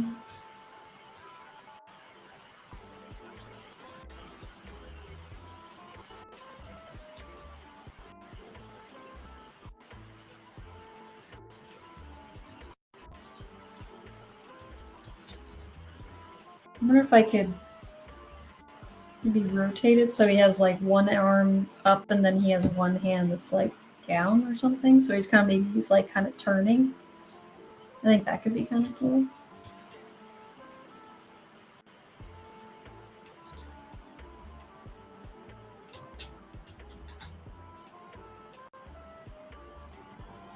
So to do that, I'll actually grab this guy, grab all this, and then I will mask this, and I will soft select this, mask all of this. And now if I go to this kind of pivot point here, now I can kind of rotate his body. So I can kind of turn it.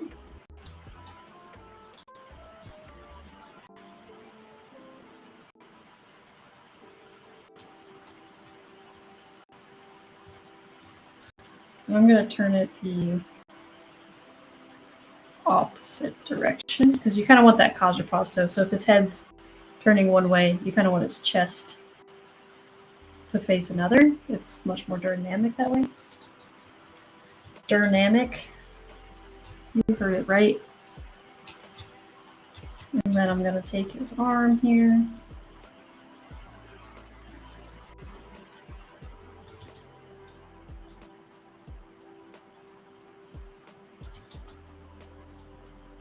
Try to find the right pivot point for this. Rotate his arm. So that way his shoulder feels like it's moving in the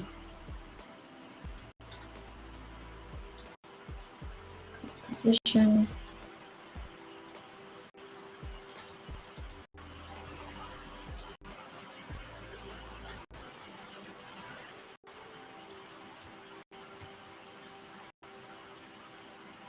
And then I'll take this guy. I'm going to rotate this up.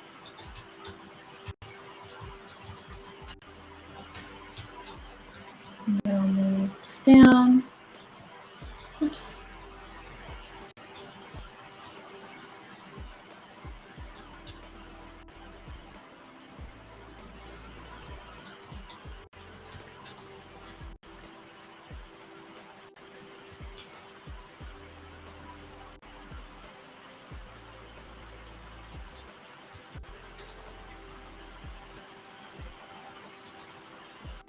So because his, it's actually kind of fun because I could probably make all of his muscles rotate a little bit. Because your rotation actually really does happen back here. So you could actually probably rotate this stuff a little bit.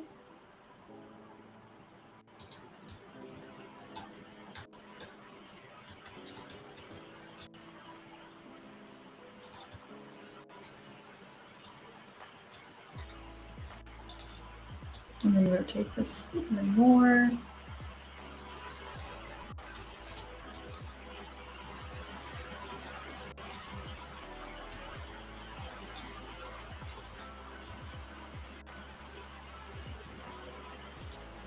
And then we can have his fingers kind of sprawl out.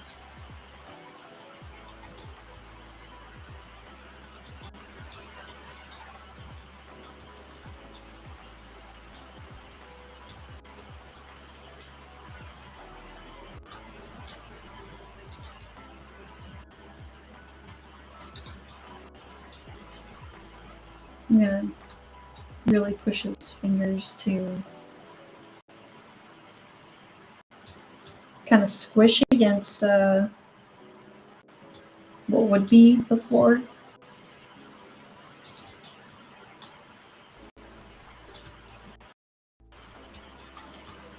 And it doesn't look super, looks very broken right now, but when I put all of them in there, like that, I think it'll help.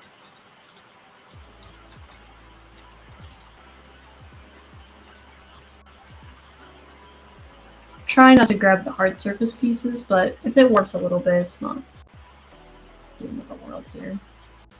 I'm going kind of fast, so.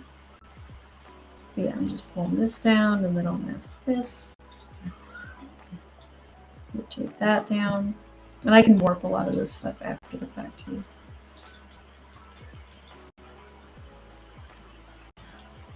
Or for example, I could just straight up, kind of move some stuff into place here. Because I just really want that squishing effect to read.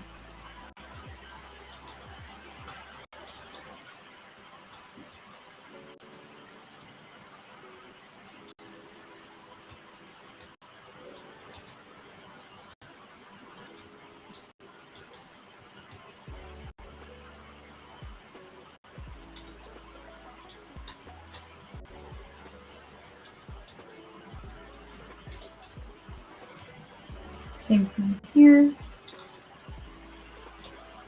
Oops.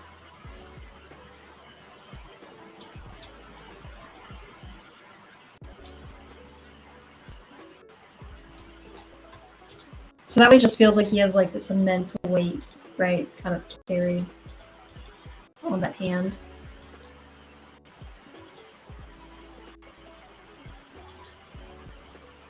The one thumb lifted up is kind of cool because it looks like he's just like raising it.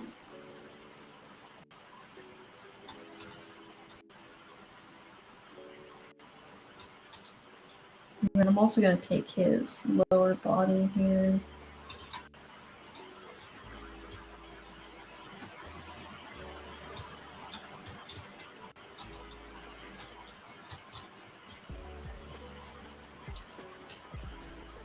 And rotate.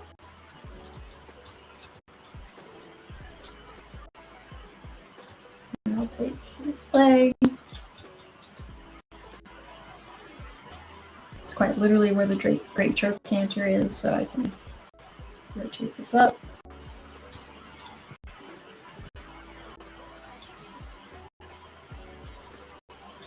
I'll have to lift maybe his arms up a little bit more, right? Because he's got short legs, so we'll have to work with it.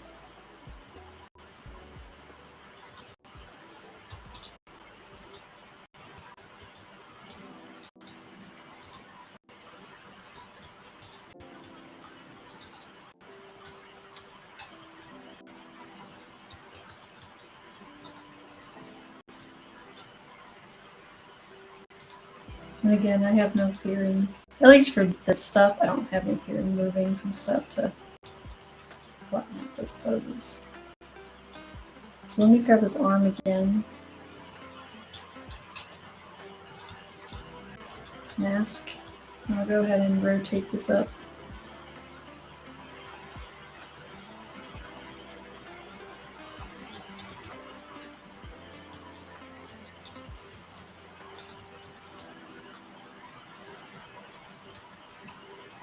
Right, so now his fingers and his hoof can be on the same plane there.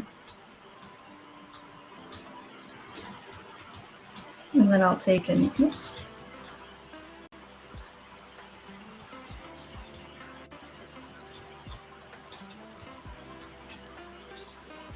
And I'll stretch his leg out here.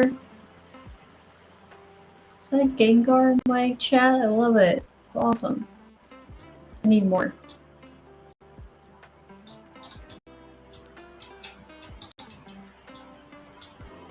Oops, don't do that. Rotate. Try to rotate it from here. And then, oops. I want to rotate that so it sits on the ground. And then I gotta find where that spot is.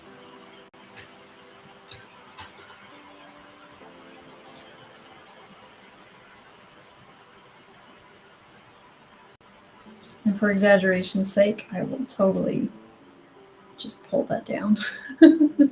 So that way I feel like I get like a stretch. No one's gonna know.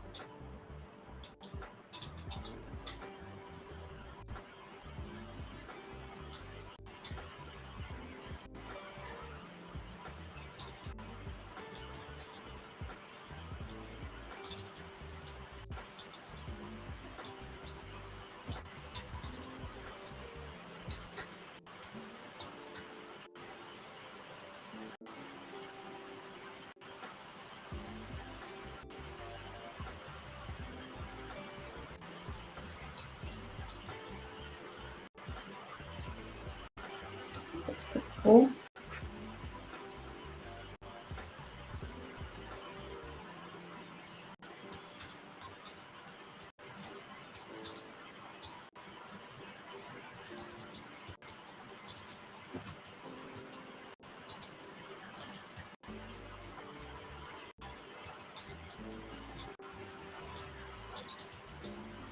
I like to have given him some sort of sweet weapon or something to hold, but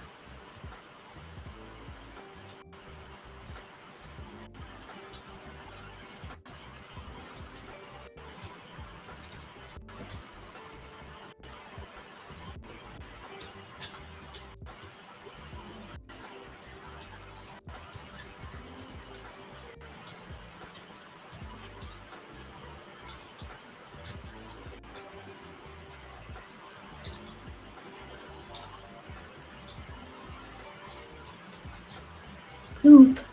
Poop. Poop that he doesn't have a weapon, or you just like saying poop? I'm fine with either one, but oh, poop, this is good. Oh, thank you. It's just yes. Okay, awesome.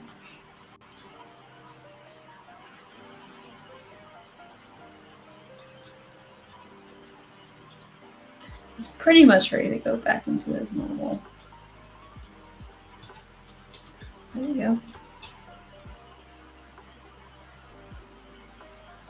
He is ready to charge. Cool. So I think, oh, I can just move his shoulder, I think. That's the last thing. I could have done that afterwards, but whatever. Yeah, it's fine.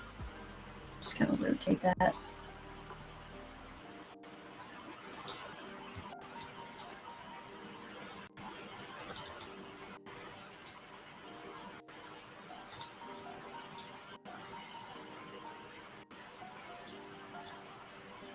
She says that she takes 1,000 years to rotate this. It's not that long. Cool. Right, now we can take that and we can go ahead and move it into, ooh, I don't know if I'll have time, but I can try. Let's go ahead and T-pose. Pose of the character is dynamic and works so well. Sweet, thanks. I'm glad you like it. I like it too. I think it's gonna work. Again, the biggest thing that when I look at for like dynamic posing is a lot like the twisting and squishing of stuff is really important. We lost the color on this dude. Not the color. There we go. Yeah, so a lot of what makes like a dynamic looking, kind of pose is a lot of this like squash and stretching. Also that contrapposto that I mentioned before. So we can do something even more where we really push those. Again, this is not a do this for games on your high res, right? But if you're posing for like a approval of a model or something, absolutely try to convince people it's cool. That's our jobs.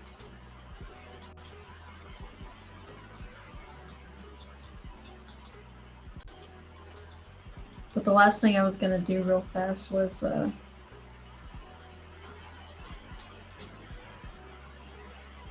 see if I can do it quickly.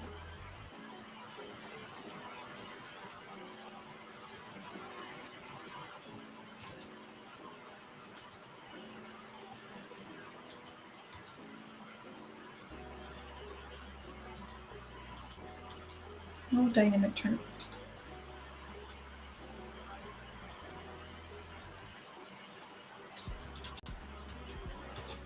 Whoa, that just disappeared on me, didn't it? Not that low.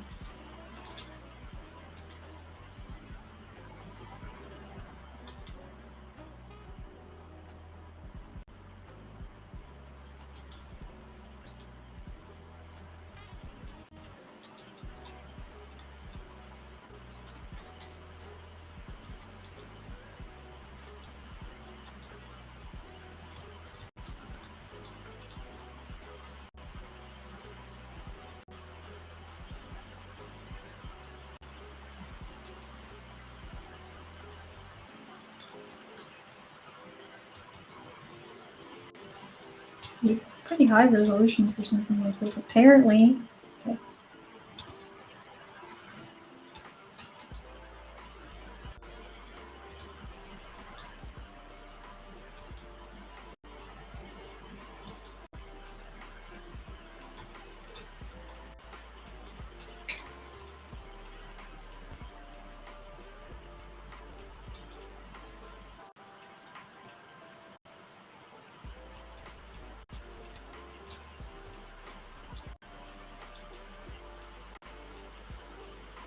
I swear, I think this can work.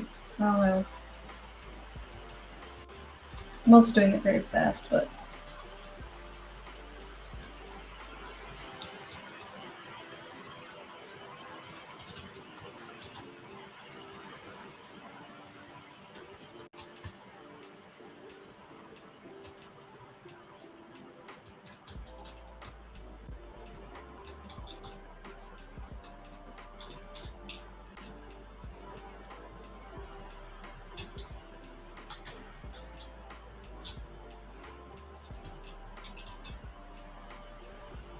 if I had more time.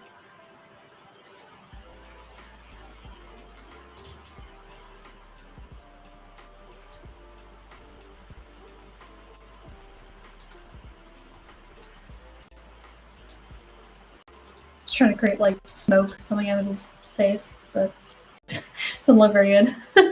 I tried.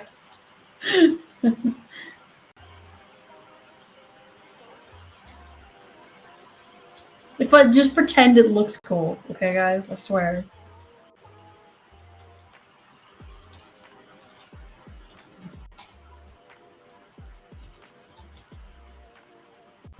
It would have worked if I had more time.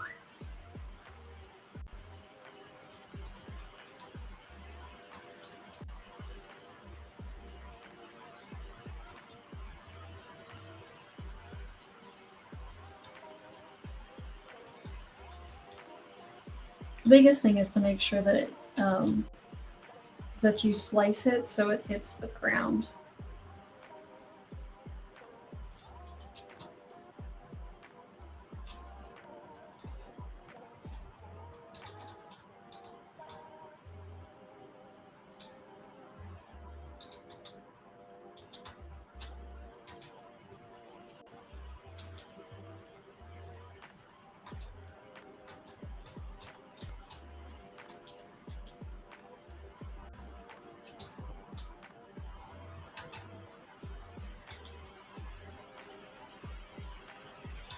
That'd actually be kind of cool because it would also help support like the model too if you were to like print it.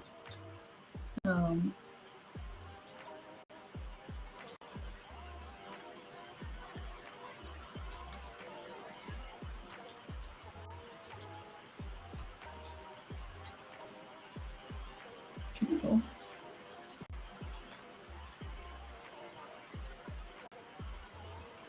That's has to be straight.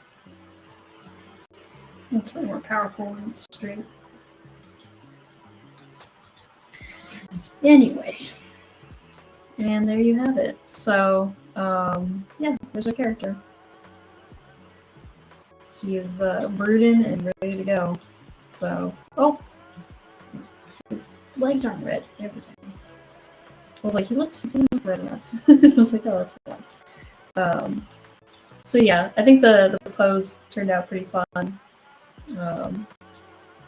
But yeah, just pushing those shapes and stuff that we had on our character and whatnot. But yeah, so this was a much more simplified character, but as you can see, you know, modeling and working with it to make it feel cool and stylized is still always like a trick.